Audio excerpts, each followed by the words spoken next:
journal du retail. Et on commence ce journal avec une nouvelle initiative pour gagner en pouvoir d'achat. Ce sont Amazon et Monoprix qui s'associent et ça ressemble un peu à Monoflix, Eva. Oui, concrètement, l'offre, c'est 10% sur l'alimentaire, l'hygiène et l'entretien dans l'ensemble des magasins Monoprix, Monop et aussi online, avec la livraison gratuite des 50 € sur Monoprix et 60 € sur Amazon.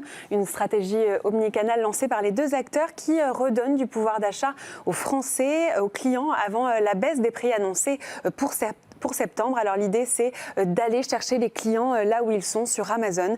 C'est la stratégie de Monoprix. Le géant du e-commerce Amazon compte plus de 160 millions de visites mensuelles et détient 10 millions d'abonnés en France. Une solution web to store innovante selon le patron de Monoprix. On l'écoute. Vous avez une proposition pour des clients du web, mais qui vont aller dans le magasin. Et ça, c'est particulièrement innovant parce qu'en fait, ça s'était jamais fait. C'est exclusif parce que le partenariat est exclusif entre Amazon et Monoprix en France. Et c'est inédit dans la mesure où même chez Amazon, hors États-Unis, et avec lesquels il y a des accords évidemment avec Whole Foods, mais Whole Foods a été racheté par Amazon, comme vous le savez, ce type d'initiative est quelque chose de tout à fait nouveau.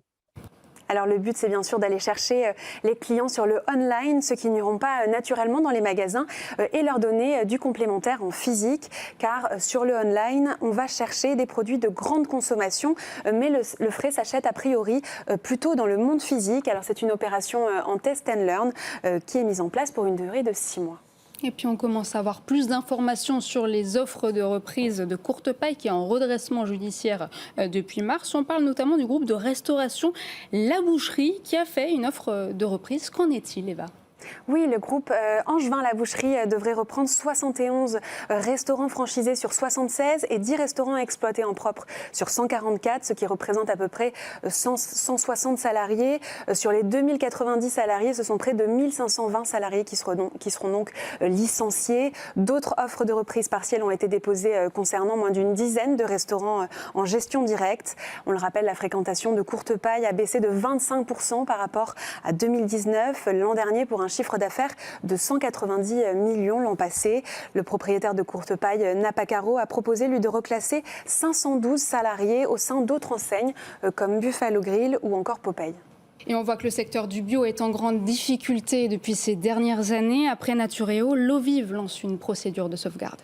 Oui, Lovive a annoncé avoir lancé une procédure, en effet, par le tribunal de commerce de Grenoble pour 23 magasins en propre sur les 27 de son parc en raison d'un contexte difficile, un marché très défavorable et d'une conjecture inédite. Lovive recherche un repreneur et se donne 6 mois pour retrouver de la croissance. Et autre actualité chez Alibaba qui a annoncé un remaniement à la direction du groupe et change de président.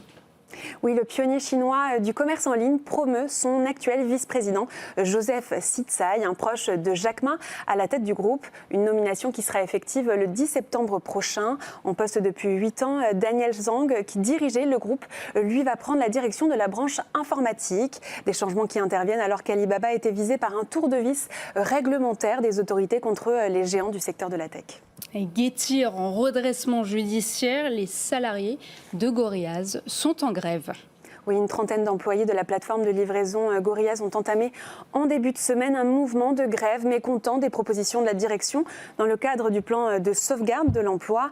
Alors que Getir négocie son plan de licenciement avec les syndicats, ces derniers dénoncent des conditions de départ insuffisantes pour 50% du personnel. Un plan qui concerne les 3 sociétés du groupe Gorillaz, Getir et Frishti et qui propose le minimum légal, à savoir 2 mois de salaire pour les livreurs et préparateurs de commandes et 1 mois pour les cadres. Merci beaucoup Eva Jacot. On se retrouve la semaine prochaine.